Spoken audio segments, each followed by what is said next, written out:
Coaching with Courage, Quarter 2, showing empathy and encouraging ownership. Coaches set the tone for their teams. In Quarter 1, we talked about how to help kids feel valued for who they are and how to create a safe environment for them to grow and thrive. Now, we'll outline some ways coaches can help young people feel understood and heard. The kids we coach don't walk into our gyms and onto our fields as blank slates. Just like us, they come with an accumulation of all of their life experiences. Kids are often weighed down by academic stress, relationship anxieties, bullying at school, or family tensions. And in fact, some experience ongoing trauma induced by poverty, racism, homophobia, illness, or violence. Trauma comes in many forms and can cause young people to be particularly vulnerable mentally, physically, and socially. Unhealthy coaching relationships, ones built on negative and even abusive ways of communicating, can trigger and worsen that trauma. Research shows kids who have caring adults in their lives are able to build the resilience needed to overcome certain adversities they experienced during childhood. Healthy coaching, where you show empathy and model positive relationship skills, can promote overall mental and physical wellness and help a child heal from the effects of trauma by providing an uplifting buffer to negative experiences. Empathy is the ability to identify with and care for others' emotions, ideas, and worldviews.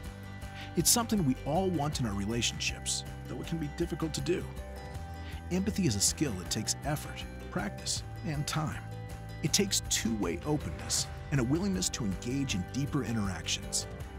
It takes a willingness to uncover and correct our own biases, so we can interact without preconceptions, stereotypes, or negative bias. We can help athletes identify their own biases as well, so the entire team can acknowledge and listen to each other equally, thereby boosting team cohesiveness and overall health. Showing empathy can begin with demonstrating interest in learning about them. All you have to do is ask. As the adult in the room, it's our responsibility to start that exchange, to be the one to ask questions first, and be sure to listen to the responses.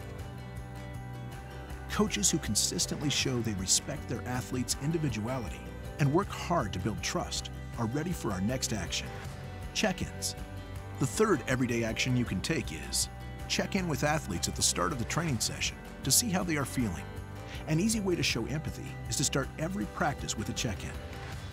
It's tempting to get right down to work, but taking the time to check in with your athletes shows empathy and lets athletes know they matter.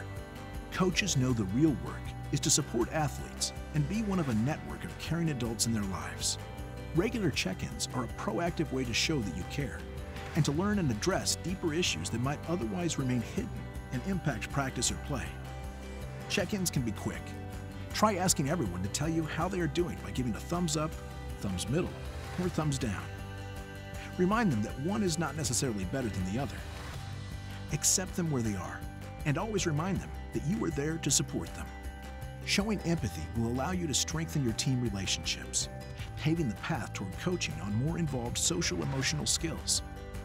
When you show athletes that you understand and care about them, you can then begin to encourage them to take ownership on the team, at school, and in life.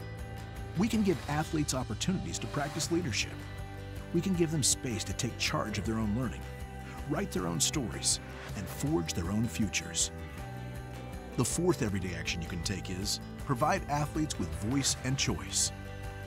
Coaches can empower athletes by giving them voice and choice.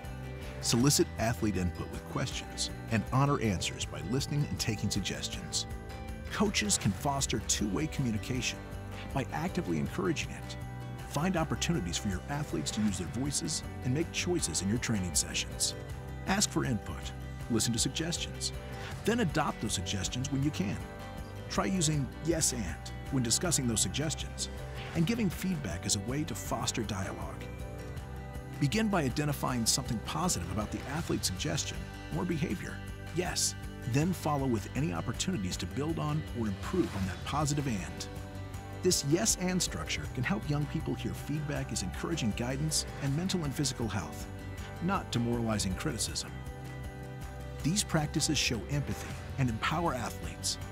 This will lead to healthier individuals, stronger teamwork, and less confusion and conflict, on the field and off.